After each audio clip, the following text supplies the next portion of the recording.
بسم اللہ الرحمن الرحیم۔ ویورز، آپ دیکھ رہے ہیں ہمارا YouTube channel news to you. امید ہے آپ خیریت سے ہوں گے۔ پی ٹی آئی کے جو لوگ کرتا دھرتا جو چندہ اکٹھا کرتے ہیں، کبھی شوکت خانم کے نام پر، کبھی عمران خان کی رہائی کے نام پر، خاص طور پر وہ لوگ جو باہر بیٹھے ہوئے ہیں، اس میں جناب 1000 2000 ڈالر نہیں، کم و بیش 20 لاکھ ڈالر کا گپلا جو ہے وہ سامنے آیا ہے۔ یہ پیسہ اکٹھا کیا گیا باہر سمندر پار پاکستانیوں سے، عمران خان کی رہائی کے نام کے اوپر، انٹرنیشنل لابیئسٹ کو ہائر کرنے کے لیے، اور پھر کہا گیا کہ اس پیسے کو استعمال کیا جائے گا شوکت خانم کے ذریعے غریبوں کے علاج کے لیے۔ لیکن یہ پیسہ Tehreek Insaf P T I کے دو رہنماؤں نے مبینہ طور پر اپنی جو دولت ہے اس کو بڑھانے کے لیے استعمال کیا، اور اس کے لیے انہوں نے کیا کیا، پاکستان اور اس کے جو ادارے ہیں ان کے خلاف پروپیگنڈا کیا، اور ان عطیات کا جو کہ 20 لاکھ ڈالر بنتے ہیں اس کا غلط استعمال کیا گیا۔ 20 لاکھ ڈالر۔ امریکی ڈیلی پوسٹ میں ایک رپورٹ شائع ہوتی ہے جس میں اسلام آباد کی ایک نیوز ویب سائٹ کا بھی حوالہ دیا جاتا ہے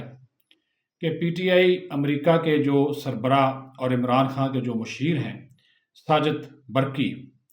انہوں نے 18 لاکھ ڈالر کے عطیات وصول کیے، لیکن پاکستان جو پیسہ بھیجا وہ صرف 30,000 ڈالر تھا۔ پھر فارن ایجنٹس رجسٹریشن ایکٹ کے مطابق پی ٹی آئی کے پاکستانی نژاد امریکی حامیوں نے خاص طور پر پاکستان میں عام انتخابات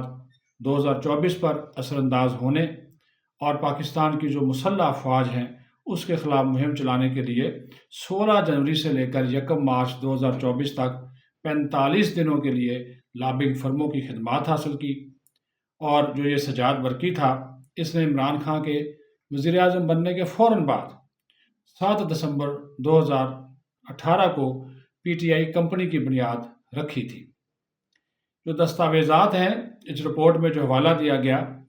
اس میں ایک مینیجر ہے عمر خان، اس کا بھی ذکر ہے، جس کا جو ایڈریس ہے وہ 7207 Regency Square Boulevard city 247 Houston Texas جو ہے وہ ٹیکساس بتایا گیا ہے، اور فائل نمبر 8030647229 ہے۔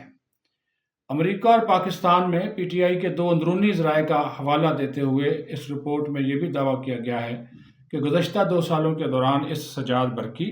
اور ایک سوشل میڈیا ہینڈلر بہت بڑے عاطف خان، انہوں نے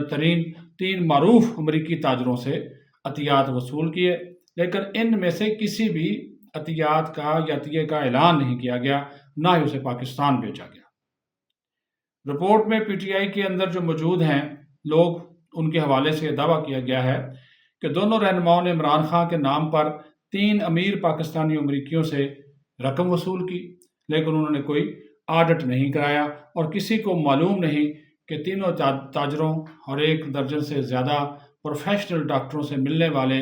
جو 1.8 ملین ڈالر ہیں اس کا جو ہے وہ کیا ہوا۔ انجینئرز اور آئی ٹی ماہرین جو پی ٹی آئی کی حمایت کرتے ہیں، پی ٹی آئی کے متعدد شواہد اور بیانات کے مطابق سجاد برکی نے Tehreek Insaf U S A LIC تشکیل دی اور محدود ذمہ داری والی کمپنی کو اپنی پارٹی کے لیے عطیات حاصل کرنے کے لیے استعمال کیا۔ یہ جو عطیات ہیں پی ٹی آئی کی جانب سے بنائی گئی متعدد ویب سائٹس پر لیے گئے، جن کا ابھی تک کوئی آڈٹ نہیں ہوا۔ ایک مرکزی جو رہنما ہے اس رپورٹ کے مطابق وہ یہ کہتے ہیں کہ امریکہ میں جمع کیے گئے زیادہ تر عطیات ان کے ذاتی خزانے میں پہنچ چکے ہیں۔ پی ٹی آئی کے اکاؤنٹ میں صرف ایک چھوٹا سا حصہ پاکستان بھیجا گیا، باقی رقم کا کوئی علم نہیں ہے۔ پارٹی کارکن سجاد برکی سے پوچھ گچھ کرنے سے اس لیے گریز کرتے ہیں کیونکہ وہ علیمہ خان اور عمران خان کے قریبی ہیں۔ اگر سجاد برکی اور عاطف خان کے ٹویٹر پروفائلز کا جائزہ لیا جائے تو اس سے پتہ چلتا ہے کہ دونوں کھلے عام اور خفیہ طور پر پاکستان کے اداروں کی ساکھ پر حملہ کرنے کے لیے کثیر الجہتی انفارمیشن وارفیئر تکنیک کا استعمال کرتے ہوئے پاک فوج کے خلاف مہم چلا رہے ہیں، اور عمران خان کی حکومت کے خاتمے کے بعد سے دونوں رہنما مبینہ طور پر پاکستان مخالف سرگرمیوں میں ملوث تھے۔ وہ امریکی سینیٹر کے ساتھ سوشل میڈیا پر ویڈیوز پوسٹ کرتے ہیں اور پاکستانی اداروں پر جھوٹے الزامات ہیں وہ عائد کیے جاتے ہیں۔ ان دونوں کی مدد عمران خان کے سابق مشیر شہباز گل اور گٹارسٹ سلمان احمد نے کی۔ عاطف خان خود کو پی ٹی آئی حکومت کے دوران وزیر اعظم ٹاسک فورس وزارت اوورسیز پاکستان کے فوکل پرسن اور اب P T I core committee کے رکن کے طور پر پیش کرتے ہیں، جسے عمران خان نے جیل سے مقرر کیا تھا۔ برقی خود کو chairman P T I, Imran Khan کے امریکہ کے فوکل پرسن اور P T I U S A کے سابق صدر کے طور پر پیش کرتے ہیں۔ اس رپورٹ میں یہ بھی دعویٰ ہے کہ پی ٹی آئی کے جو یہ سجاد برقی ہیں، ان سمیت کئی قوتیں نہیں چاہتی کہ عمران خان جیل سے باہر آئیں، کیونکہ اس کے نتیجے میں ان کے کاروبار جو ہے وہ متاثر ہوں گے۔ نمل یونیورسٹی سے تعلق رکھنے والے برقی کو عمران خان کا قریبی ساتھی جو ہے وہ سمجھا جاتا ہے، لیکن بھارت سے تعلق رکھنے والے متعدد امریکی سیاستدانوں کے ساتھ ان کے تعلقات پی ٹی آئی امریکہ کی قیادت میں ان کے کردار پر شکوک و شبہات جو ہے وہ پیدا کرتے ہیں۔ 2 مارچ کو سجاد برقی نے اپنے ٹویٹر پر ایک ویڈیو شیئر کی جس میں وہ کانگریس کی رکن ماریا فلورس کے ساتھ بیٹھے ہوئے ہیں اور پاکستان کے انتخابات کے بارے میں غلط معلومات دے رہے ہیں۔ پھر 27 فروری کو برقی نے ریپبلکنز گریگ کاسر اور سوزن وائلڈ کا ایک خط ٹویٹ کیا جس میں بائیڈن انتظامیہ سے مطالبہ کیا گیا کہ پاکستان میں جمہوری طور پر منتخب حکومت کو تسلیم کرنے سے باز رہے۔ پھر اسی سجاد برقی نے 21 فروری کو حیدر مہدی اور بگوڑے عادل راجہ کے ساتھ ایک ویڈیو سیشن میں شرکت کی جس میں وہ پاکستانی اداروں کے خلاف غلط معلومات پھیلانے کی مہم میں مصروف تھے۔ 14 فروری کو انہوں نے ٹویٹ کیا کہ بیرون ملک پاکستانی جو ہیں وہ پاکستان میں ترسیلات زر نہ بھیجیں، جس کے نتیجے میں ہزاروں لاکھوں خاندانوں کو نقصان ہوگا جن سے ان سے پیدا پہنچتا ہے۔ ابھی حال ہی میں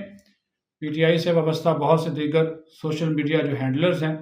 پاکستانی تارکین وطن پر زور دے رہے ہیں کہ وہ غیر رسمی اور زیادہ تر غیر قانونی چینلز کے ذریعے اپنی ترسیلات زر کو چینلائز کریں، یہاں تک کہ عاطف خان کی ٹویٹ سے ہی پتہ چلتا ہے کہ وہ کس طرح پاکستان کی مسلح افواج کے خلاف